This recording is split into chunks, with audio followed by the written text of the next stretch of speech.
अन्नदाता, अन्नदाता, नीत तुम्हारा अन्नदाता, पग पग पर है संग तुम्हारे अन्नदाता। लहू किसानों का बन के पसीना सींचता है धरती का सीना, मेहनत का तेरी हक दिलवाने, नई तकनीक नई खोज बताने। पशुधन को गुणवान बनाना, पौध सुरक्षा को सिखलाना, खेती के सब गुर समझाने, भारत का सरताज बनाने, आठों पहर है संग तुम्हारे अन्नदाता, अन्नदाता। नमस्कार, मैं हूं शुभ मिश्रा और आप सभी दर्शकों का अन्नदाता कार्यक्रम में बहुत बहुत स्वागत करती हूं। देश के हर व्यक्ति के जीवन में किसानों का अहम योगदान है, क्योंकि किसान ही हमारे लिए अन्न को उपजाते हैं और देश के हर व्यक्ति को खाना प्रदान करते हैं, और इसीलिए उन्हें अन्नदाता भी कहा जाता है। और ऐसे ही किसानों को खेती बाड़ी की नई तकनीकी जानकारी देने की कोशिश हम करते हैं। तो चलिए कार्यक्रम की शुरुआत करने से पहले देखते हैं क्या है आज के अन्नदाता में खास। तुलसी की खेती करके हो सकते हैं मालामाल।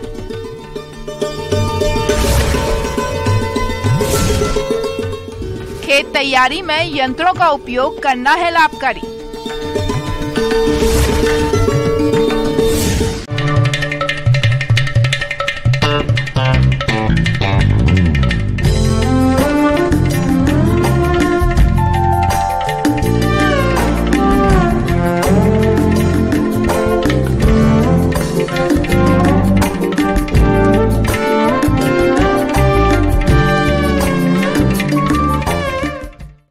घर घर में मिलने वाली तुलसी की महिमा से शायद ही कोई अनजान हो।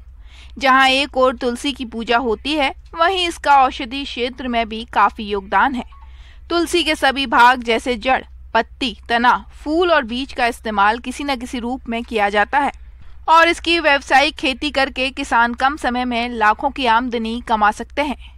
तो चलिए तुलसी की खेती के बारे में विस्तार से जानते हैं कृषि वैज्ञानिक डॉक्टर कौशल कुमार से।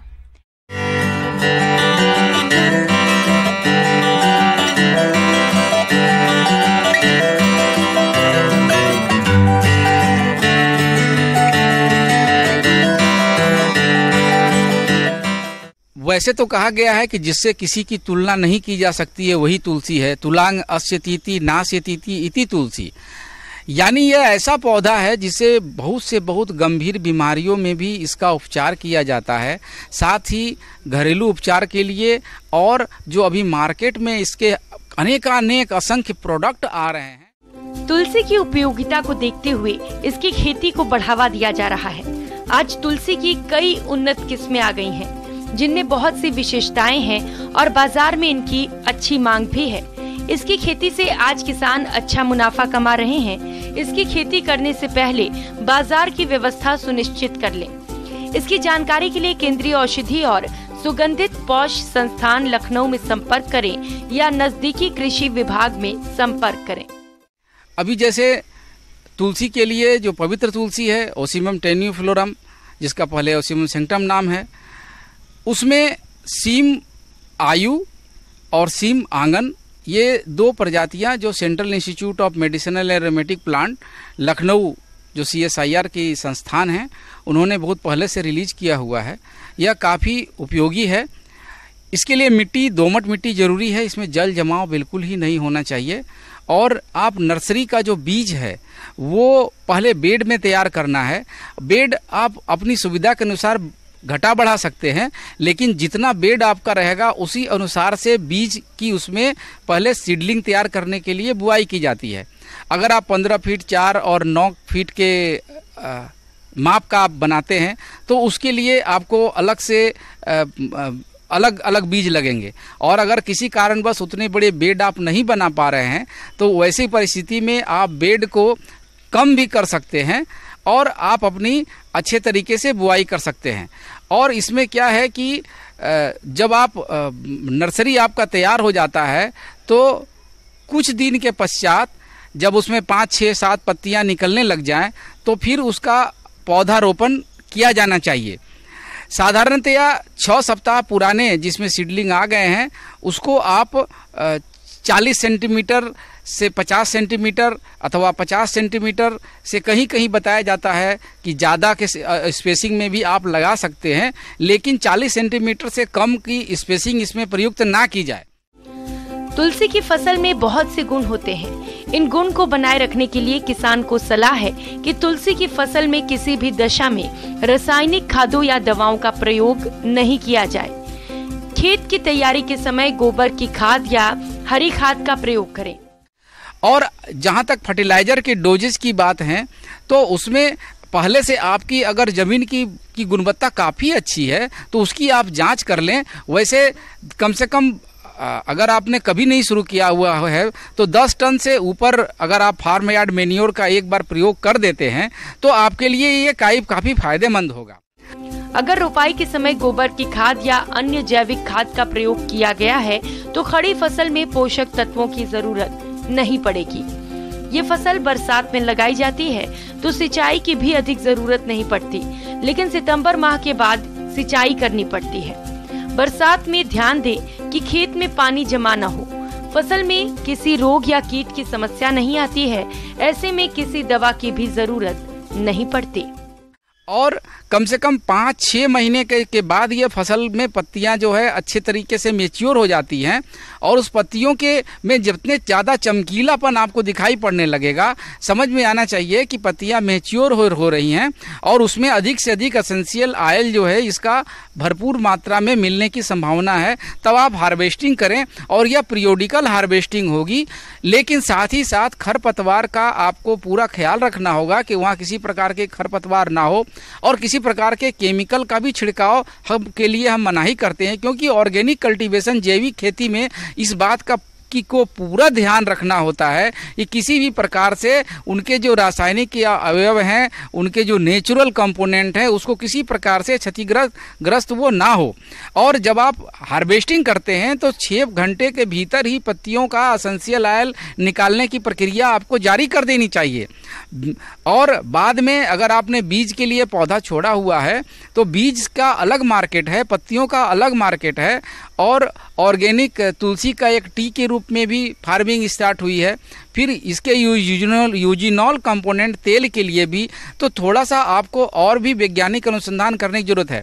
अगर आपके पास उपकरण नहीं है जो ऑयल एक्सट्रैक्शन का, तो आप समूह बना करके या और किसी भी प्रकार से, लेकिन हार्वेस्टिंग करके पत्तियों को तुरंत डंप नहीं करना चाहिए, छोड़ यूं ही नहीं देना चाहिए, क्योंकि इसमें फंगस या किसी प्रकार का कीट का आक्रमण भी हो सकता है। इसलिए जल्द से जल्द इसे एक्सट्रैक्शन की प्रक्रिया इसमें अपनानी चाहिए। इस तरीके से वैज्ञानिक खेती करेंगे मेरे प्यारे किसान भाइयों तो आपको अच्छी से अच्छी आमदनी प्राप्त हो सकती है और आप अपना इस फील्ड में एक व्यावसायिक खेती का कैरियर अपना सकते हैं। किसान भाइयों, अब लेते हैं एक छोटा सा ब्रेक।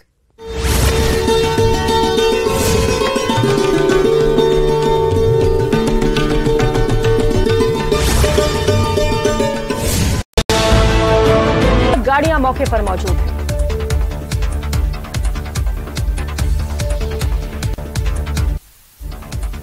अमेरिका की राजकीय यात्रा पर न्यूयॉर्क पहुंचे पीएम मोदी का भारतीय समुदाय के लोगों ने जोरदार स्वागत किया। इस दौरान मोदी मोदी के नारे भी लगे। न्यूयॉर्क पैलेस पहुंचकर पीएम मोदी ने लोगों का अभिवादन किया।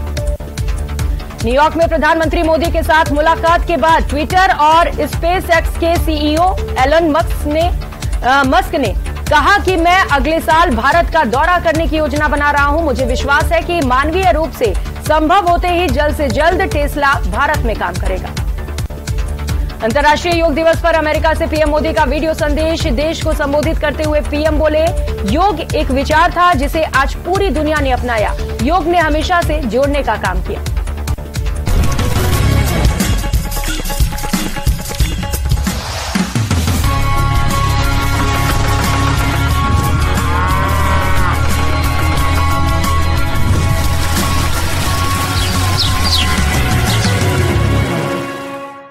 ब्रेक के बाद आप सभी दर्शकों का अन्नदाता में बहुत बहुत स्वागत है।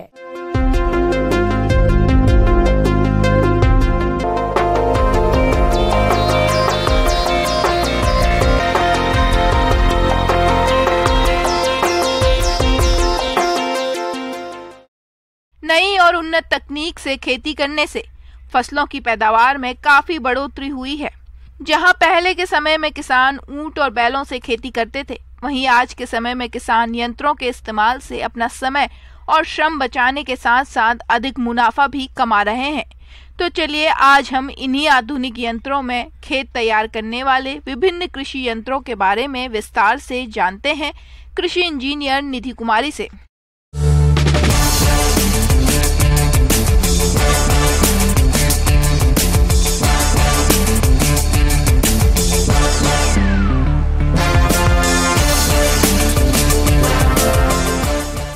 अगर हम बात करें कि खेती अगर करनी है तो पहला जो एक काम होता है जो बीज बोने का, उससे पहले हमें खेत को तैयार करना पड़ता है।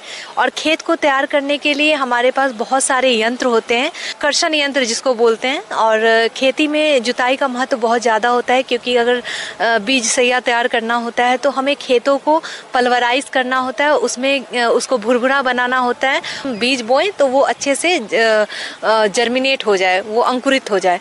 तो इसके लिए हमारे पास दो तरह के इम्प्लीमेंट्स होते हैं, टीलेज इम्प्लीमेंट्स जिसको बोलते हैं। एक तो होता है प्राइमरी जिसको बोलते हैं प्राथमिक कर्षण यंत्र, दूसरा होता है द्वितीय कर्षण यंत्र।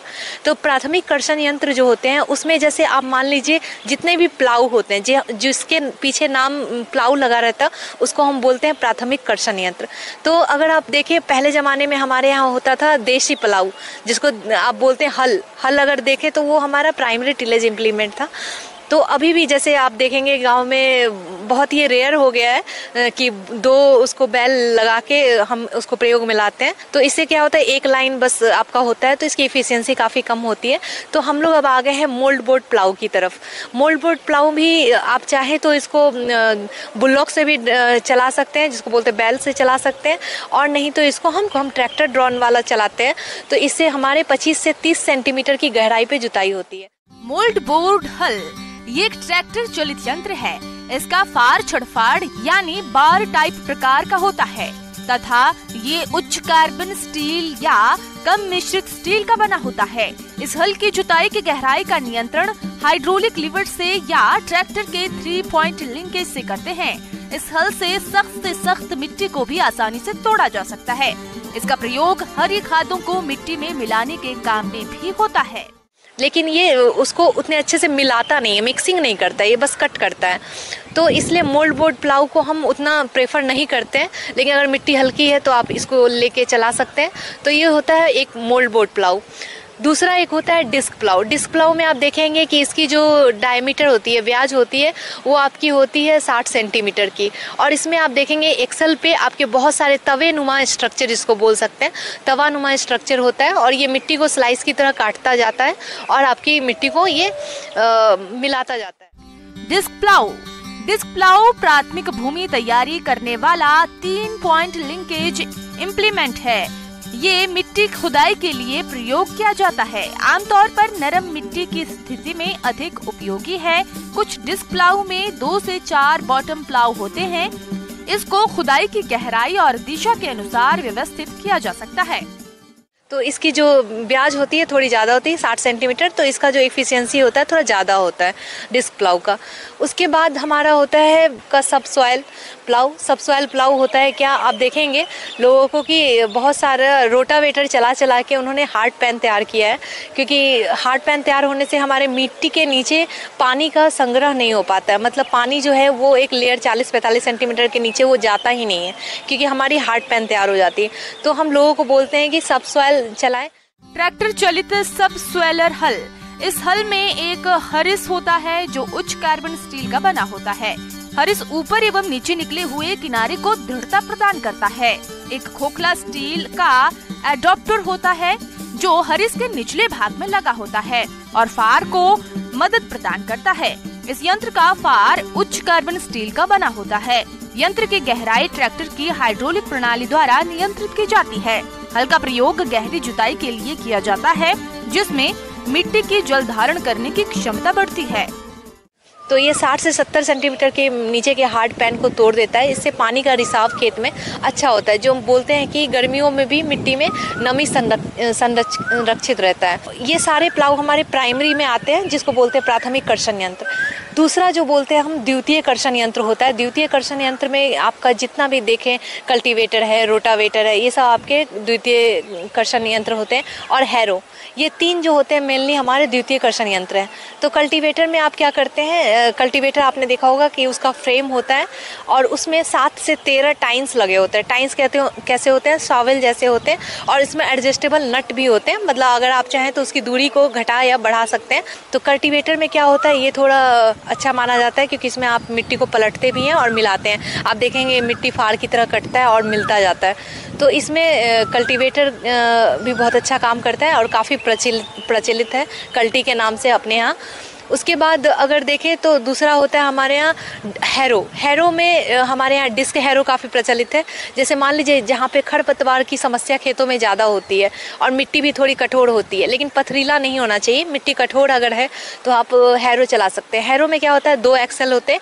ये तवानुमा स्ट्रक्चर होता है, जैसे डिस्क प्लाऊ आपने देखा होगा वैसे ही तवानुमा होता है, लेकिन ये 2 ऑफसेट में आते हैं। मतलब 2 एक्सेल पे 2 डिस्क लगे रहते हैं, नंबर ऑफ डिस्क लगे रहते हैं। तो इससे क्या होता है, मिट्टी कटती भी है स्लाइस की तरह 40 से 45 सेंटीमीटर गहरी, और उसको मिलाती भी है। और खरपतवार या जो भी स्टबल भी अगर खेत में, जिसको बोलते हैं पुआल अगर रह गया या डंठल छूट गया है, तो वो भी मिक्सिंग करता हुआ वो खेत में जाता है। तो इससे काफ़ी मिट्टी भुरभुरी होती है और इससे आपका खेतों में मल्च भी मतलब मिल जाता है, स्टबल भी मिल जाता है। उसके अलावा बात करें तो रोटावेटर है हमारे पास।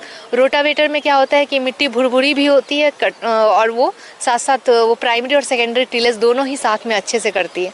लेकिन रोटावेटर हम ज़्यादा रिकमेंड नहीं करते क्योंकि हार्ड पैन बहुत जल्दी तैयार होता है रोटावेटर में। इस प्रकार यंत्रों के उपयोग से उपज में 30% तक की वृद्धि हो सकती है। साथ ही खेत में जल धारण क्षमता बढ़ जाती है।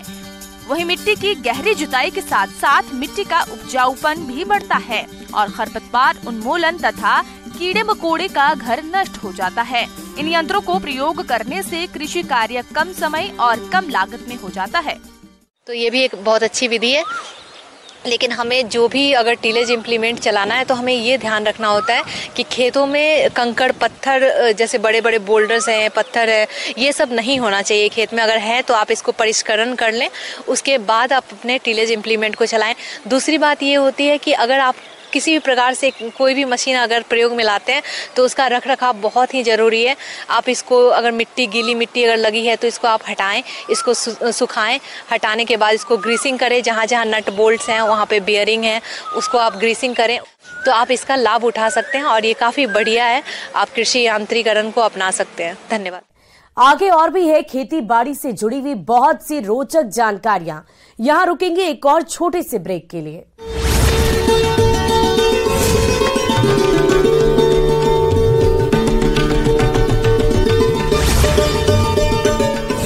100+ रिपोर्ट। अमेरिकी दौरे पर पीएम नरेंद्र मोदी आज यूएन में अंतर्राष्ट्रीय योग दिवस पर आयोजित कार्यक्रम में करेंगे शिरकत। 180 देशों के लोग करेंगे योग। मध्य प्रदेश में आयोजित योग दिवस के कार्यक्रम में उपराष्ट्रपति जगदीप धनखड़ भी शामिल हुए। उन्होंने और मुख्यमंत्री शिवराज सिंह चौहान के साथ जबलपुर ने भी योग किया। अंतर्राष्ट्रीय योग दिवस के अवसर पर लोकसभा स्पीकर ओम बिरला ने योग किया। इस दौरान उन्होंने योग करने और स्वस्थ रहने का संदेश दिया। हरियाणा में भाजपा के राष्ट्रीय अध्यक्ष जेपी नड्डा ने अंतर्राष्ट्रीय योग दिवस के अवसर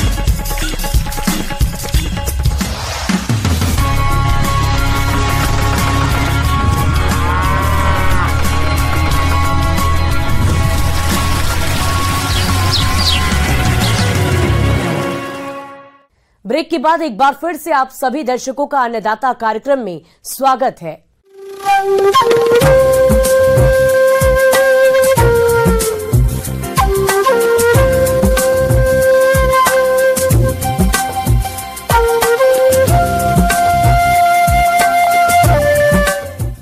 किसान भाइयों, मौसम निश्चित रूप से फसलों की सफलता या विफलता का निर्धारण करने वाला सबसे महत्वपूर्ण कारक है और इसीलिए मौसम विभाग के रिपोर्ट पर साप्ताहिक कृषि सलाह कुछ इस प्रकार है।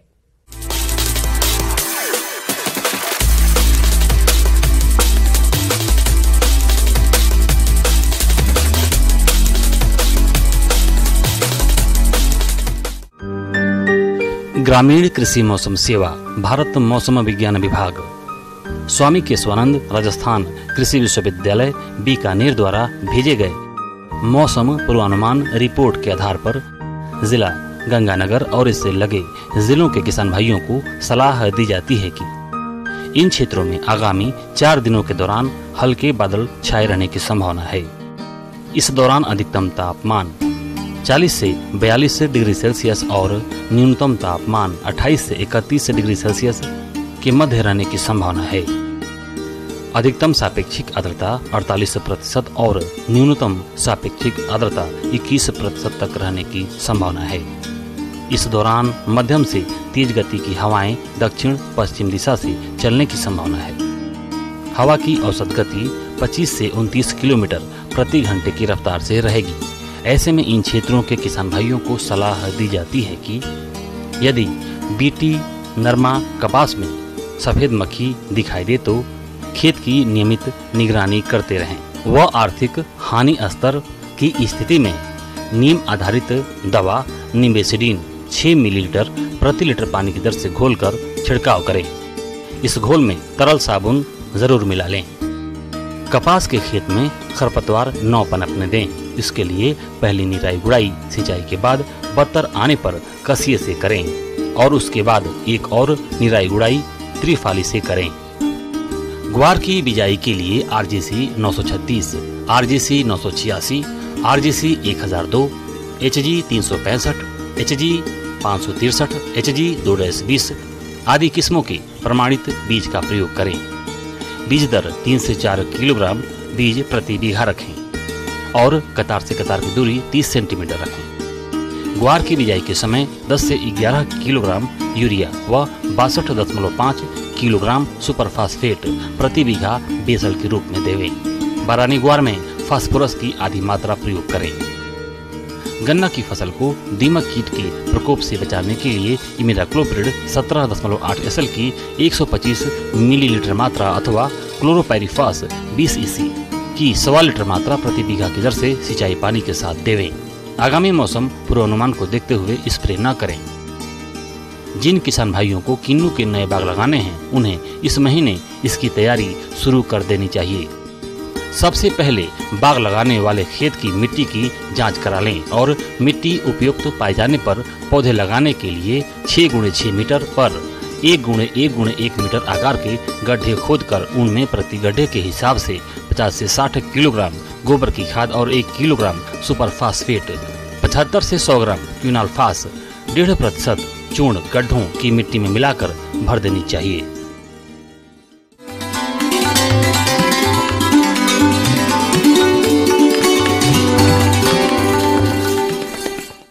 अब समय हो गया है प्रदेश के किसानों द्वारा अन्नदाता निःशुल्क फोन के माध्यम से पूछे गए समस्याओं के समाधान का। आज के अन्नदाता हेल्पलाइन में जिस प्रश्न को कार्यक्रम में शामिल किया गया है उससे पूछा है ग्राम कासगंज जिला धौलपुर के किसान गजेंद्र यादव ने। आप गाय की जर्सी नस्ल पर जानकारी चाहते हैं तो गजेंद्र यादव जी आपकी जानकारी के लिए प्रस्तुत है कार्यक्रम का यह अंश।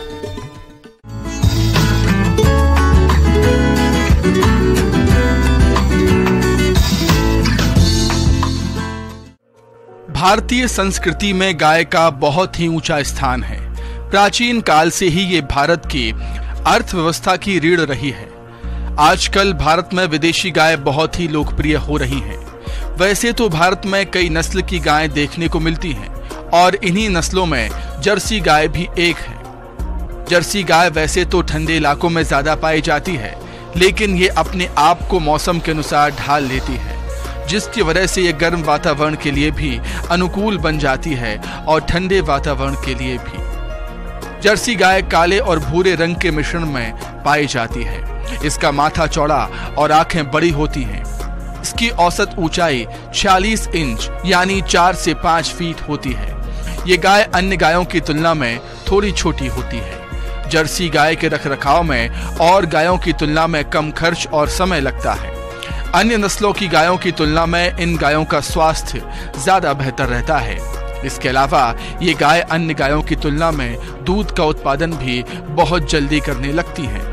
ये गाय सामान्यतः प्रतिदिन 20 से 25 लीटर दूध देती हैं और अन्य गायों की तुलना में बहुत अधिक है। अपनी अनेक खूबियों और किसानों के लिए आर्थिक रूप से फायदेमंद होने के कारण ये गाय आजकल डेयरी किसानों की पहली पसंद बनी हुई है।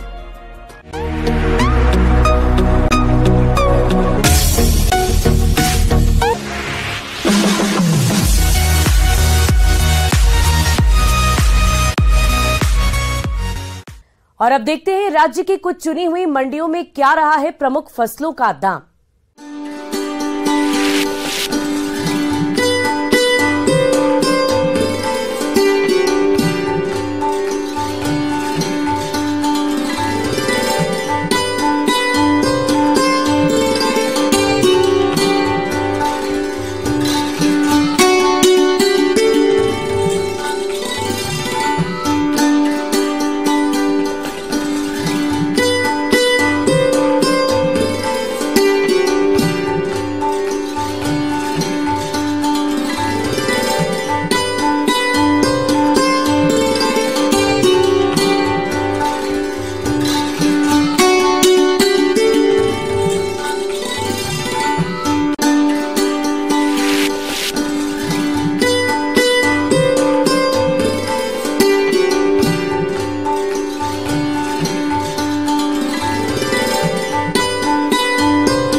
किसान भाइयों, कृषि संबंधित समस्या और सुझाव के लिए आप हमें इस पते पर संपर्क कर सकते हैं। प्रोड्यूसर अन्नदाता news 18 Rajasthan, Ramoji film city, Hyderabad 501512। साथ ही आप हमें ईमेल भी कर सकते हैं। हमारा ईमेल है p18annadatarajasthan@nw18.com। इसके अतिरिक्त आप हमें निःशुल्क हेल्पलाइन नंबर 180088921663 पर सोमवार से लेकर शनिवार सुबह 10 बजे से शाम 4 बजे के बीच संपर्क कर सकते हैं। अब समय हो रहा है आपसे विदा लेने का। कल फिर मुलाकात होगी। फिलहाल इस कार्यक्रम में अभी के लिए बस इतना ही। नमस्कार।